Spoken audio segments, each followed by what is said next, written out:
Assalamualaikum warahmatullahi wabarakatuh. Hari ini kumpulan kami akan membincangkan mengenai tajuk pilihan kami, iaitu model komunikasi daripada Wilbur Strauss. Ini senarai nama ahli kumpulan kami.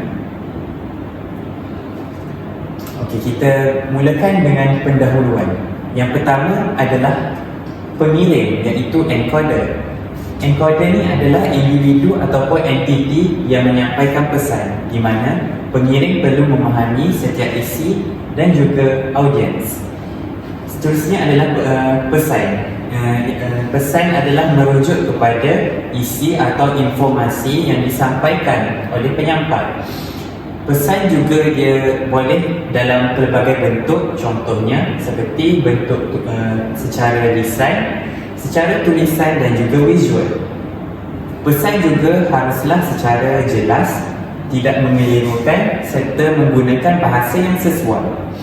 Yang seterusnya adalah yang ketiga, saluran. Saluran adalah merupakan medium yang digunakan untuk menyampaikan pesan, di mana saluran boleh berupa komunikasi lisan, tulisan atau media elektronik. Pemilihan saluran yang sesuai adalah penting untuk dipahami oleh penerima. Seterusnya kita beralih kepada fasa-fasa. Fasa yang pertama adalah fasa persediaan. Dalam proses pengajaran dan pembelajaran, terdapat beberapa langkah penting untuk memastikan keberkesanan penyampaian. Yang pertama adalah penyediaan mesej yang berkesan. Penghantar ataupun pendidik dan penganjur perlulah menyediakan kandungan yang menarik dan relevan. Kandungan boleh disampaikan dalam pelbagai bentuk, contohnya seperti video, bahan bacaan, persembahan atau persembahan interaktif. Penggunaan pelbagai media dapat membantu menarik perhatian dan memenuhi keperluan pelbagai gaya pelajaran.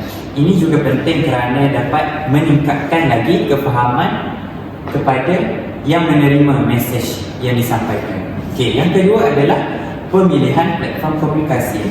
Platform seperti Google Meet, Zoom atau model membolehkan interaksi langsung antara penghantar dan penerima. Platform sebegini juga banyak manfaat dan faedahnya kerana kita dapat berkomunikasi secara atas talian ataupun di mana-mana sahaja.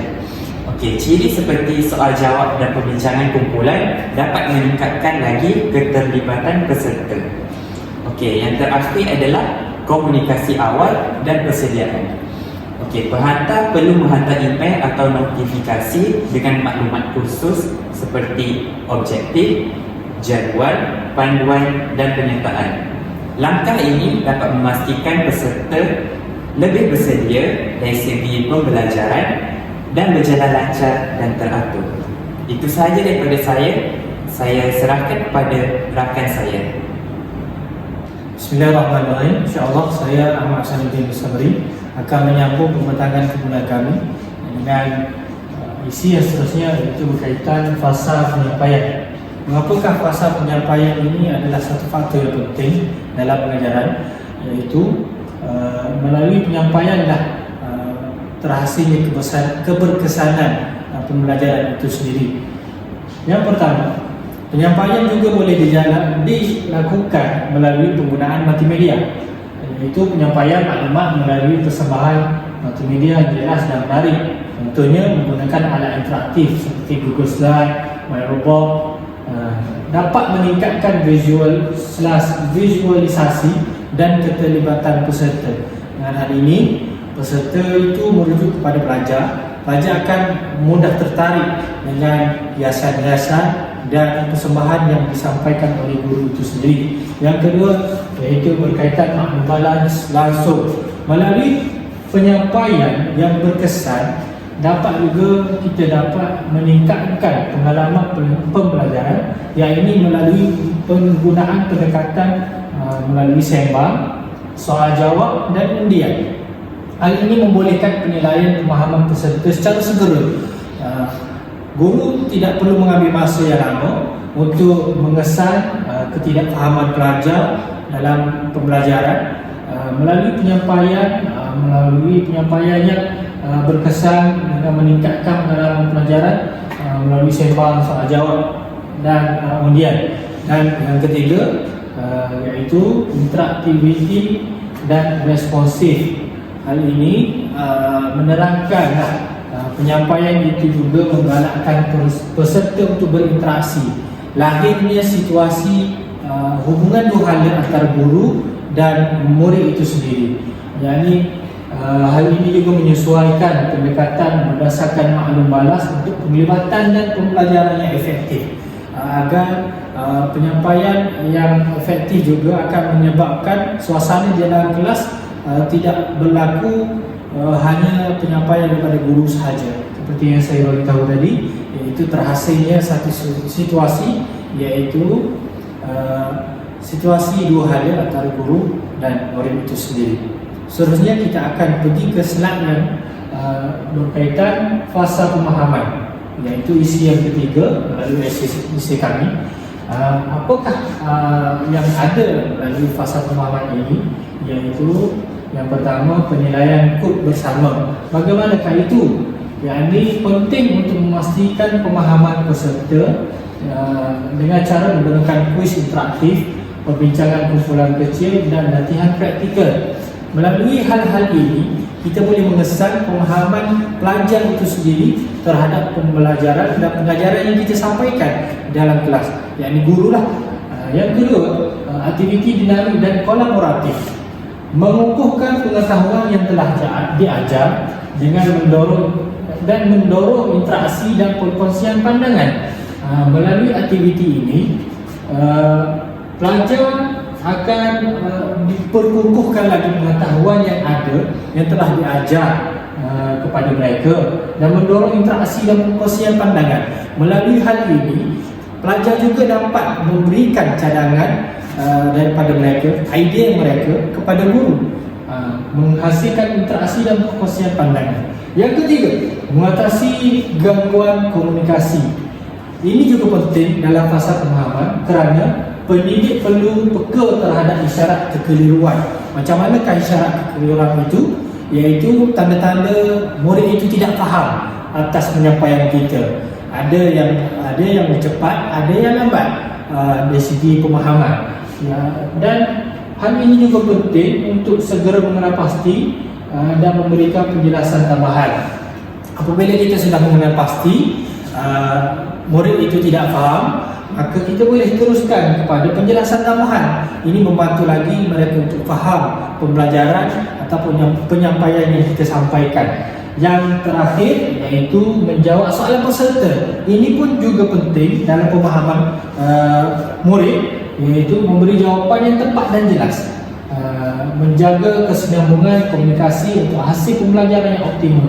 Mengapakah perlu jawapan itu tepat dan jelas? Iaitu guru perlulah mahir dan faham sedalamnya perkara yang disampaikan agar jawapan dapat diberikan dengan tepat dan jelas. Menjaga kesinambungan komunikasi untuk hasil pembelajaran yang optimal. Apabila guru dipertanyakan soalan, guru dapat menjawab dengan jelas dan menghasilkanlah pembelajaran yang optimal. Murid juga dapat faham dengan lebih baik. Dan itu sahaja daripada saya, isi terakhir daripada saya. Saya akan serahkan pembentangan ini kepada sahabat saya yang seterusnya. Wallahu a'lam. Nama saya Muhammad Yusuf Akmal Muhyiddin, Menteri UIB bersama peserta. InsyaAllah saya akan teruskan kepada fasa penilaian. Untuk fasa penilaian ini, guru akan membuat penilaian pada akhir pelajaran untuk menilai sama adakah dengan kaedah pelajaran ataupun isi yang disampaikan, adakah pelajar memahami dengan betul-betul. So sebenarnya penilaian ini kita lebih dari sebagai refleksi ataupun maklum balas daripada student. So daripada aktiviti itu, pelajar akan bagi tahu apa yang mereka fahami. Tapi bukan kita bagi tahu direct, tapi melalui kita bagi soal jawab ataupun ujian. Macam contoh di akhir pelajaran, guru akan buat soalan balik untuk recap semua pelajaran yang dia dah ajar ni. So benda ni dia akan menjadi panduan untuk guru untuk meningkatkan kualiti pengajaran beliau pada masa akan datang. So dengan ini juga dengan mengadakan aktiviti refleksi ni, guru boleh kesan adakah matlamat pembelajaran tu dicapai pada hari tersebut. Sekiranya tidak, so kita akan terus ke fasa seterusnya. Okay, untuk fasa seterusnya iaitu fasa penambahbaikan. Di fasa penambahbaikan ni lah guru membaiki apa yang didapat maklumat daripada data semua tu, iaitu merujuk kembali data yang dikumpul daripada proses refleksi. So adakah pelajar memahami atau tidak? So sekiranya ada yang kurang, so guru dapat menambah baik pengajaran daripada segi isi kandungan, kaedah penyampaian, maksudnya kurang berasakan ke ataupun aktiviti. Contoh aktiviti ni kurang sesuai, so guru boleh cari aktiviti lain yang sesuai untuk pelajar faham topik tersebut. So dengan adanya fasa penambahbaikan, so kualiti untuk guru menyampaikan maklumat pada masa akan datang akan bertambah lebih baik. So yang dengan ini pengajaran yang disampaikan akan menjadi lebih efektif. So sekaligus benda ni akan menciptakan suasana kelas yang lebih aktif, responsif. Maksudnya suasana kelas hidup, maksudnya guru pun menyampaikan maklumat dengan jelas. So pelajar pun seronok apabila guru menyampaikan maklumat, mereka faham dengan mendalam, mereka dapat mereka dapat menghayati. So pada akhirnya guru pun mencapai maklumat dan pelajar pun dapat apa yang diajar oleh guru. Okay. Seterusnya untuk ciri-ciri utama model SHRM ni, dia menitik beratkan komunikasi dua hala. Maksudnya bukannya berpaksikan pada guru kat depan dia mengajar je, maksudnya guru tu syok sendiri, pelajar faham tak faham itu nanti. Tapi tak, menurut model SHRM ni dia mementingkan komunikasi dua hala, di mana guru mengajar, so akan ada makna balas daripada pelajar. Contohnya apabila guru mengajar habis satu topik, so dia akan tanya balik kepada pelajar, adakah pelajar memahami, ataupun sekiranya pelajaran tu kurang jelas, so dia mau buka peluang kepada pelajar untuk bertanyakan tentang tajuk-tajuk tersebut. So benda ni dia menggalakkan interaksi peserta melalui soalan dan perbincangan. So di situlah akan berlaku soalan dan perbincangan antara guru dan pelajar. So benda ni pun sama sebagaimana fasa penambahbaikan tadi, iaitu dia akan membina suasana kelas yang lebih aktif. So pada akhirnya kesimpulannya kat sini, dengan adanya komunikasi dua hala, pelajar pun dapat memantapkan dia orang punya pemahaman. So pada akhirnya guru pun dapat manfaat, so pelajar pun dapat manfaat. Okay, sekian, terima kasih daripada saya. Saya akan teruskan pada pembentangan seterusnya. Terima kasih kepada sahabat saya. Seterusnya saya Muhammad Idlam Zamri akan membentangkan berkaitan dengan kelebihan dan kekurangan. Antara kelebihan model Scrum adalah fokus pada interaksi. Itu menekankan kepentingan dialog dan maklum balas dalam pengajaran. Maksudnya dia adalah pengajaran dan pembelajaran dua hala. Yang kedua, penghargaan terhadap pengalaman, mengambil kira latar belakang penerima dalam pemahaman mesej. Maksudnya kita mengambil kira adakah pelajar faham apa yang dia belajar.